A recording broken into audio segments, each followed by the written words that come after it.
말씀 보도록 하겠습니다. 말씀은 디모데후서 4장 6절에서 8절까지의 말씀입니다. 디모데후서 4장 6절에서 8절까지의 말씀입니다.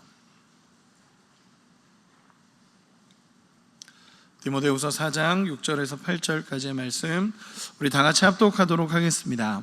같이 읽겠습니다.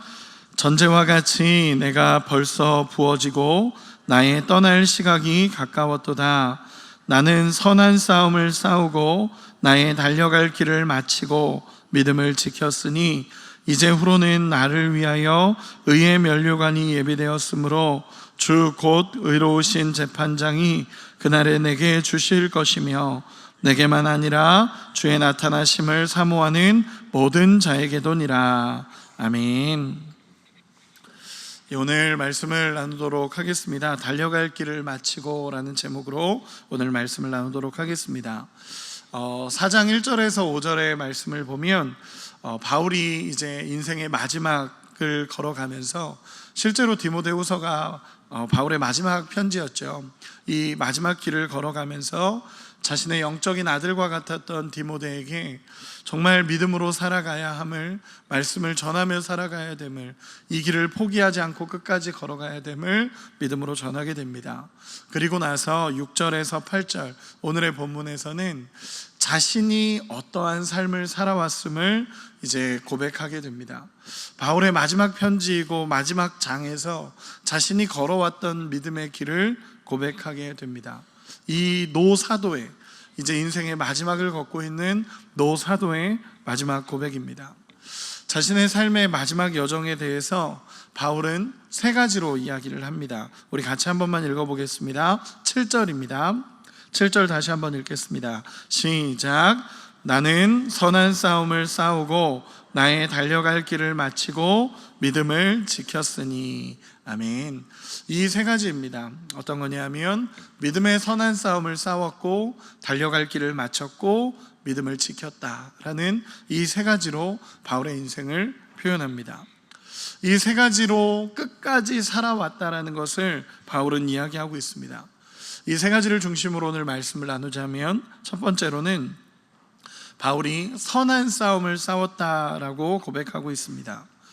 자신의 인생을 돌아봤을 때 자신은 선한 싸움을 싸우면서 여기까지 왔다라는 것을 고백하는 것입니다.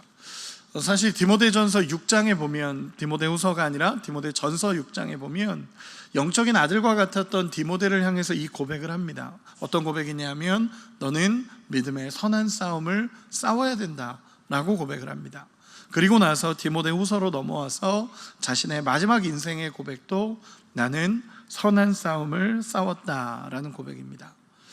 여러분, 이 말씀을 묵상하다 문득 그런 생각이 들었습니다. 바울이 싸웠던 선한 싸움은 뭘까? 우리가 계속적으로 이 믿음의 길을 가면서 선한 싸움을 싸운다라고 표현했는데, 진짜 바울이 싸워왔던 믿음의 선한 싸움이 무엇이었을까라고 고민해 봤을 때 2절에서 고백한 것처럼 말씀을 전하는 싸움이었을 거다라는 마음의 확신이 듭니다. 바울은 처음부터 예수님을 전했던 자는 아니었습니다. 사도행전 9장 이전에 보면 이 사도 바울은 늘 예수를 핍박하던 자였습니다. 예수님을 핍박하고 예수님을 믿는 자들을 잡아서 옥에 가두고 예수님을 믿는 자들을 핍박하는 역할을 충실하게 감당했던 사람이 이 사도 바울이었습니다. 그러던 중에 사도행전 9장에서 다메섹 도상에서 예수님을 만나게 되죠. 살아계신 예수님을 만납니다. 부활하신 예수님을 만나게 되고 죽은 줄 알았던 그 예수 그리스도를 만나면서 내가 기다려왔던 메시아가 이분이라는 것을 깨닫습니다. 거기다 더해져서 자신과 같이 예수를 핍박했던 사람, 죄인 중에 괴수라고 여겼던 이 사람을 찾아와 주신 은혜를 바울은 경험하게 됩니다. 그리고 예수님께서는 그 은혜를 경험한 바울에게 사명을 주십니다. 우리가 알다시피 이방인의 사도로 살아가는 사명, 이방인에게 복음을 전하는 사명을 예수님께서 바울에게 주십니다. 그리고 평생을 바울은 이 사명 붙들고 살아왔습니다. 예수님을 전한다라는 사명, 말씀을 전해야 한다라는 사명을 가지고 평생을 살아왔습니다. 여러분, 이 평생을 살아오면서 예수께서 나에게 주신 그 사명을 가지고 평생을 살아왔을 때 얼마나 많은 시간 믿음으로 싸웠겠습니까?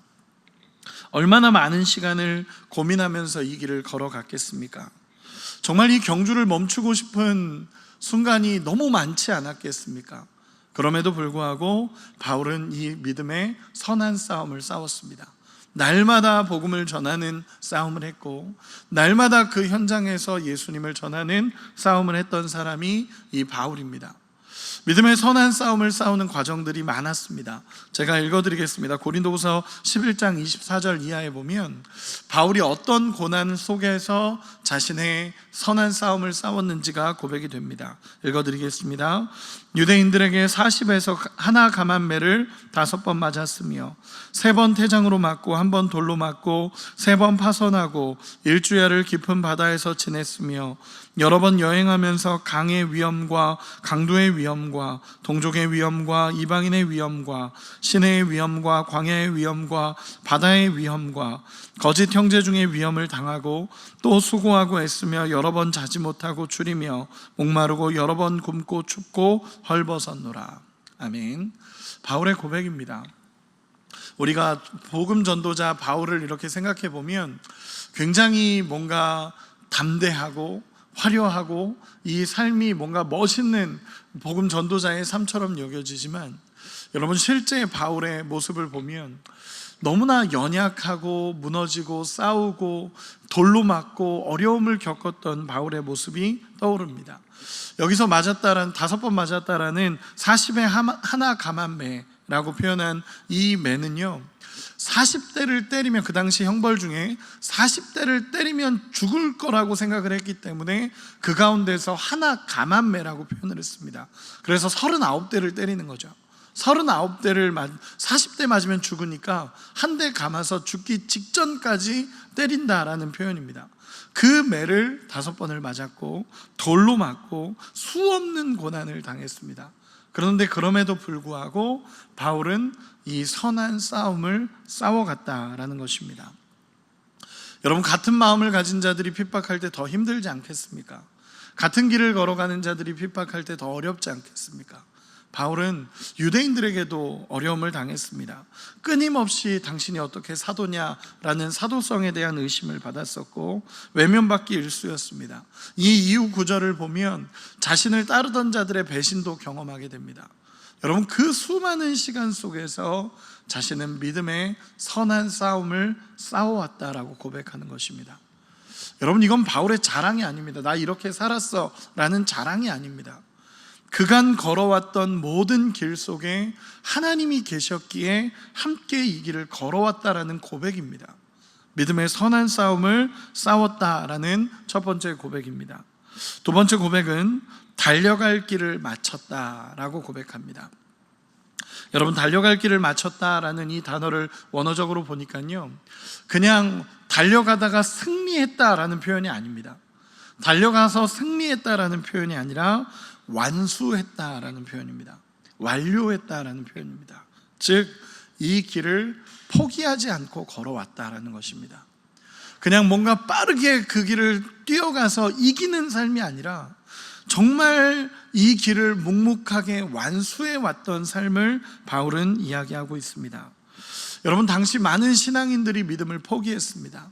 당시 많은 신앙인들이 믿음의 길을 걸어가면서 나 예수 안 믿어 라고 포기하는 시간들이 있었습니다. 왜냐하면요, 그 시간은 굉장한 핍박이 한꺼번에 몰아쳤던 시간들입니다. 이 네로 박해가 가장 극심한 박해 중에 하나였다라고 표현을 하죠. 근데 그 네로 박해가 극에 달했던 시간이 이 시간입니다. 심지어 이 바울도 이 네로 박해 때 로마의 2차 감옥에 투옥되는 지금 이 시점입니다. 여러분, 이 네로 박해를 간단하게 요약을 하면요, AD 64년에 로마의 대화재가 나게 됩니다. 한 기름 창고에서 불이 난 게 로마의 대화재로 이어져 갑니다.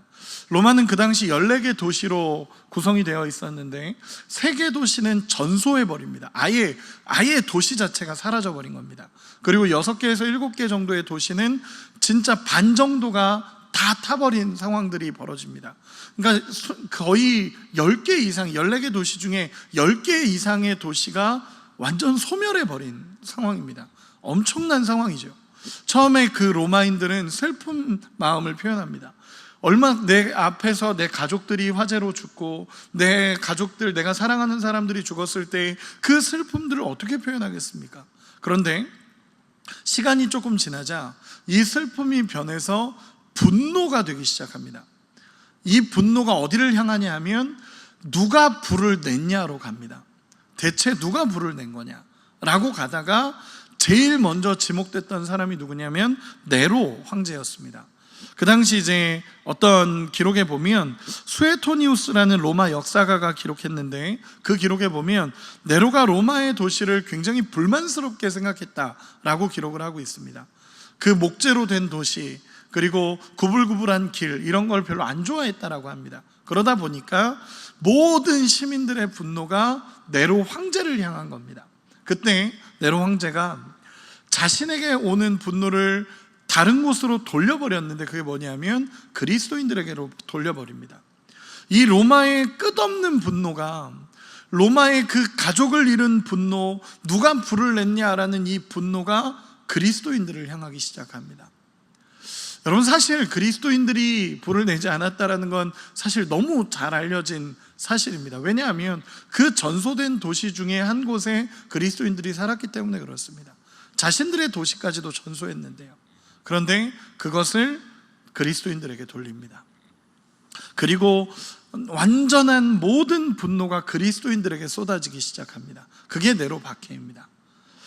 이 네로 박해가 일어나고 나서 수많은 그리스도인들이 죽습니다.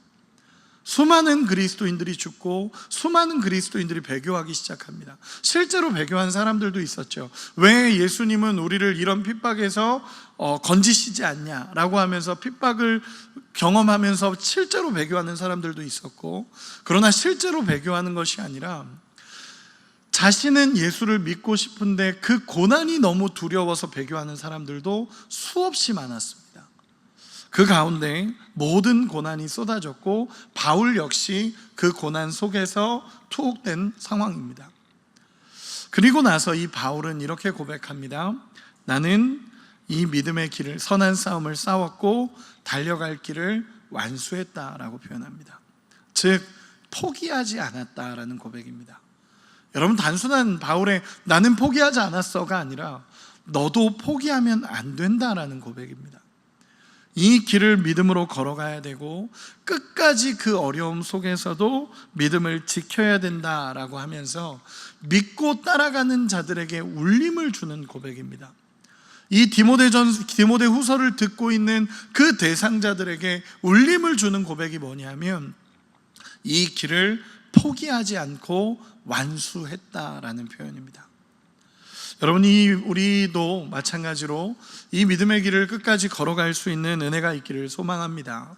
포기하지 않고 이 길을 걸어가기를 원합니다. 그리고 마지막 세 번째로 바울은 이렇게 고백합니다. 나는 믿음을 지켰습니다 라는 고백을 합니다. 여러분, 이 믿음을 지켰다라는 이 표현은요, 그냥 단순히 믿습니다 라는 이 표현이 아니라 신실함에 관한 표현입니다. 즉 무엇이냐면 이 예수 그리스도의 사랑에 반응해서 나도 신실하게 그분을 따라왔다라는 표현입니다. 이 신실함에 대한 표현입니다. 앞에서 얘기한 것처럼 다메섹 도상에서 바울은 처음으로 예수님을 만나게 됩니다. 이 죄인 중에 괴수를 용서해 주신 예수님을 만나게 되고, 예수를 박해하고 예수를 핍박했던 그 사도 바울을 은혜 가운데 만나 주신 예수님을 경험하게 됩니다. 그가 메시아인 걸 알았고 그가 나를 얼마나 사랑하는지를 깨달은 겁니다. 그 이후에 바울의 삶은 한 번도 예수를 부인하지 않습니다. 그리고 신실하게, 정말 신실하게 예수님을 쫓아가는 삶을 살아가게 됩니다. 여러분, 이 믿음을 지켰다라는 이 표현은요, 내 의지의 표현이 아닙니다. 내가 의지를 가지고 나는 지켜낼 거야, 이 표현이 아니라 예수님의 사랑에 대한 반응으로서의 신실함을 이야기하는 것입니다. 즉 뭐냐면 고난보다 더 큰 은혜가 있기 때문에 이 믿음을 지킬 수 있고, 상황과 환경보다 더 큰 예수 그리스도가 있기 때문에 이 믿음을 지킬 수 있었다라는 것입니다. 여러분, 그 하나님의 사랑을 경험하면 이 믿음의 길을 걸어갈 수 있습니다. 하나님의 사랑이 내 안에 경험되어지고 깨달아진다면 이 믿음의 길을 걸어갈 수 있다라는 것입니다. 예전에 어떤 목사님이 저랑 대화하는 중에 말씀하셨던 간증이 있었습니다. 그 목사님의 간증은 아니었고, 그 목사님이 어떤 은퇴식에 참석하게 됐는데 그 은퇴식에서 하셨던 은퇴하시는 목사님의 말씀이었습니다. 그 은퇴하시는 목사님은 젊은 목회 시절에 아들을 먼저 하나님 나라로 보냈다라고 표현하더라고요. 목회하던 시절에 불의한 사고로 아들을 먼저 하나님 나라로 보냈다라고 이야기를 합니다. 그리고 났는데 그 교회 성도들이 그 젊은 시절의 목사님이 아들을 잃은 슬픔을 성도들에게 표현하지 않았다 그러더라고요. 표현하지 않았고 너무 묵묵하게 그 길을 이렇게 걸어가니까 성도들이 느끼기에도 어떻게 저렇게 갈 수 있지? 라는 생각을 했었다라고 합니다. 그리고 목사님께서 은퇴하시는 자리에서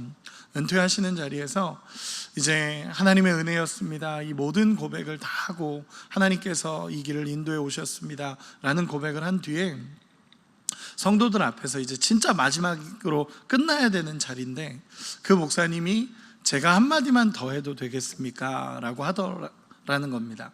그래서 하시라고 성도들이 당연히 목사님 한마디 하셔요 그래가지고 이제 성도 앞에 이 목사님이 나오셔서 이건 신앙적인 말도 아니지만 그냥 내 마음의 고백을 하려고 합니다 라고 하면서 했던 한마디가 뭐였냐면, 그 저한테 얘기해 준 목사님도 그 말 하시면서 울컥 하시더라고요. 뭐라고 말씀하셨냐면, 그 은퇴하신 목사님이 그 마음의 그 어려움을 묻고, 아들아 이 애비는 부끄럽지 않게 살았다 라고 은퇴의 자리에서 고백했다고 합니다. 아들아, 이 애비는 부끄럽지 않게 살았다. 아들아, 이 애비는 끝까지 부끄럽지 않게 살았다. 저는 그 말을 이렇게 듣는데 처음에는 은퇴하는 자리에서 왜 그 얘기를 하시지? 라는 생각을 했다가 나중에 이렇게 생각을 하는데, 그 마음속에 묻어놨던 그 마음에 쏟아내는 고백이었던 거죠. 저는 그 말을 들으면서 이 목사님의 그 신실함을 저는 개인적으로 생각하게 되었었습니다. 끝까지 이 믿음의 길을 부끄럽지 않게 걸어가려고 하셨구나 라는 생각이 들었었습니다. 여러분, 사도 바울의 고백도 이렇습니다. 자기를 사랑해 주시고 믿어 주시고 나를 구원해 주신 예수님에 대한 사랑이 있기에 그 사랑에 감격하여 신실하게 끝까지 예수님을 따라갔다라는 고백이 이 믿음을 지켰다라는 고백입니다. 여러분, 바울은 이 세 가지를 고백합니다. 믿음의 선한 싸움을 싸웠다, 달려갈 길을 마쳤다, 그리고 믿음을 지켰다 라고 고백합니다. 이 세 가지가 바울의 인생의 마지막 결론입니다. 그리고 나서 8절 우리 같이 한 번만 읽어보도록 하겠습니다. 8절입니다. 시작. 이제후로는 나를 위하여 의의 면류관이 예비되었으므로 주 곧 의로우신 재판장이 그날에 내게 주실 것이며 내게만 아니라 주의 나타나심을 사모하는 모든 자에게도니라. 아멘. 바울은 이렇게 고백하는 것입니다. 선한 싸움을 싸웠고 믿음의 길을 마쳤고 믿음을 지켰으니 이제후로는 나를 위하여 의의 면류관이 예비되어 있습니다 라는 믿음의 고백을 드립니다. 여러분, 의의 면류관, 여기서 면류관이라는 것은요, 일반적으로 올림픽 경기가 끝난 후 우승자에게 주는 월계관을 의미하기도 합니다. 즉 모든 믿음의 경주를 마친 자에게 주시는 하나님의 은혜와 상급입니다. 여러분, 끝까지 믿음의 길을 포기하지 않고 걸어온 자에게 주시는 하나님의 상급이 있습니다. 끝까지 믿음의 길을 포기하지 않고 믿음을 지키며 끝까지 이 길을 걸어온 자들에게 주시는 하나님의 상급이 있습니다. 여러분, 믿음을 지키시고 믿음을 가지시고 포기하지 않고 이 길을 끝까지 걸어갈 수 있는 우리가 되기를 소망합니다. 그리고 여기서 이 표현 마지막에 의로우신 재판장이라는 이 표현은 당시 상황을 이야기하는 것입니다. 당시 네로는 의로운 재판장이 아니었습니다. 네로 황제는 불의한 재판장이었고 불의한 세상의 재판장이었습니다. 그런데 이 바울의 표현은 결국 의로우신 재판장, 세상의 왕이 아니라 하나님께서 우리를 판단하실 날이 온다라는 것입니다. 하나님께서 우리를 판단하시고 세상의 왕이 우리를 평가하는 게 아니라 하나님께서 우리를 평가하시고 하나님이 붙잡고 심판하시는 날이 분명히 오기에 이 믿음의 길을 걸어가고 있고 의의 면류관이 예비되어 있다라는 표현입니다. 저도 이번 명절 기간에 장례가 있었습니다. 장례가 있어서 장례를 집도하면서 계속적으로 이제 말씀을 묵상했었는데 오늘 본문까지 계속 묵상을 하면서 깨달아지는 건 뭐냐면 인생의 마지막까지 믿음의 완주를 한다는 것이 얼마나 중요한지를 깨닫게 됩니다. 포기하지 않고, 승리라는 표현보다도 포기하지 않고 이 믿음의 길을 완주해 가면서 정말 주님을 향한 그 신실함을 표현하면서 주님이 나에게 신실했기에 나도 주님 앞에 신실할 수 있는 그 은혜를 가지고 살아야 함을 깨닫게 됩니다. 말씀의 결론을 맺겠습니다. 여러분, 믿음의 길을 포기하지 말고 끝까지 걸어갈 수 있는 우리가 되기를 소망합니다. 우리 주님이 우리에게 신실하셨기에 우리도 주님 앞에 신실하고 그 믿음의 길을 묵묵히 걸어가기를 원합니다. 또한 바울이 가졌던 그 사명, 우리에게 주신 사명, 복음을 전하라라는 우리를 향한 예수 그리스도의 사명을 끝까지 놓지 말고 믿음의 길을 걸어가며 그 사명을 감당해 갈 수 있는 우리가 되기를 소망합니다. 마지막으로 세상이 우리를 평가하는 것이 아니라 하나님이 우리를 평가하십니다. 불의한 세상의 재판장이 우리를 평가하는 것이 아니라 의로우신 하나님께서 우리를 평가하시는 날이 분명히 옵니다. 그렇기에 믿음으로 이 길을 걸어가시고 예수님 붙잡고 따라가는 우리 모두가 되시기를 예수님의 이름으로 축원합니다. 기도하겠습니다. 이 시간에 우리 같이 기도하겠습니다. 오늘 말씀을 생각하며 우리 기도하기 원합니다. 믿음의 선한 싸움을 싸워가기 원하고 달려갈 길을 끝까지 포기하지 않고 달려가기를 원하고 끝까지 믿음을 지켜 우리 주님이 예비하신 귀한 은혜를 누리는 우리 모두가 되게 해달라고 말씀을 생각하며 우리 주여 한번 부르고 기도합니다.